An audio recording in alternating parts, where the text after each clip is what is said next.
Okay, presupposition. This is another subject in NLP, and this is assuming the outcome.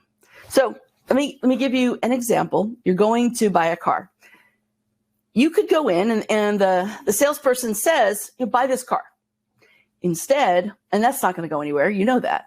But if they said, have you heard about how easy it is to buy this car? That is assuming the outcome. Now, here's how you use it in an interview. And I do this all the time when I'm coaching. I'll say this. If I were to start this job in the next few weeks, what would be the first thing that you'd want me to do? So you would want to ask that anyway. But when you're asking questions, which you should do throughout an interview, not at the end, all the way through the interview, ask these questions after so let's say, for instance, in the interview, they're asking you a question and you answer it. Then I want this cadence to be very much like a tennis match. So when they lob a question over at you, you're going to answer it. And then you lob a question immediately back to them. And the first time you do it, you'd want to say, do you mind if I ask you a question? And of course they'll go, sure. Or if they're sticklers, they'll go, no, you have to save your questions to the end. But to be honest, when you're looking for a multiple six-figure position, absolutely they want you to ask questions throughout the interview, and they expect it as well. Do that, and it will turn into a natural, pleasant, very easygoing conversation rather than an interview where they're doing all the questioning and you're just doing answering, okay? So anytime you want a question about what you'd be doing, I would start it with, so if I were to take on this job in a few weeks, or so if I would start next month, would I?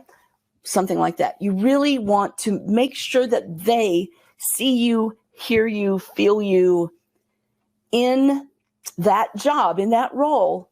If you can do it a minimum of 5 times in their mind, if you can get them to picture you, and I'll come up with other examples so that you really get the sense of how to do this, so that you understand how to do this. So a lot of times I'll say, let's say it's not only what would be the first thing you'd want me to do, but it might be, so if I were to take on this role, starting, right, then, and if I were to take on the role, then what would you want me to do in this particular situation, okay? So be thinking about that, and the 5 times in their mind doesn't have to happen in the first half-hour conversation. I want you to think of the 5-time rule to be over the course of all of the interviews. If you can get one person, especially the hiring manager, to picture you, imagine you in that role, then and you can do that 5 times over the course of all the conversations you have. And this will include emails that you send or a thank you note. Just make sure that you're not trying to oversell yourself in the thank you note. It really is supposed to be a warm fuzzy there. All right. So now let's talk about presuppositions. Okay. Now, a presupposition, whether it's a statement in the positive or the negative, what it's going to do, a presupposition is going to result in the person creating an internal representation. Now, when I talk about an internal representation, let me explain what that is. It might be a picture. Somebody's picturing you in the job, for instance.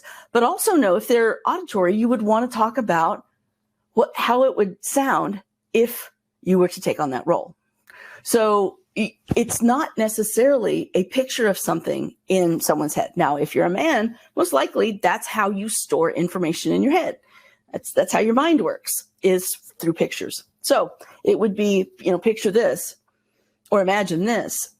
You want to make sure that they picture that. And also understand too, that implanting these ideas into someone's consciousness,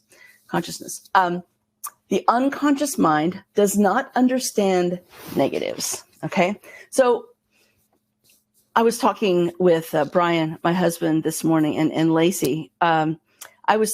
She's our office manager. So I was talking with them about the presuppositions and how the unconscious mind does not understand negatives.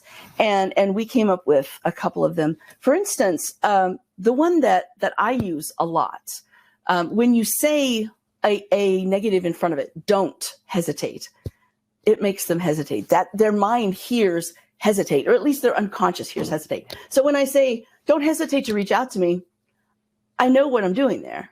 If I am putting that in an email, I don't want them to reach out. I want them to hesitate.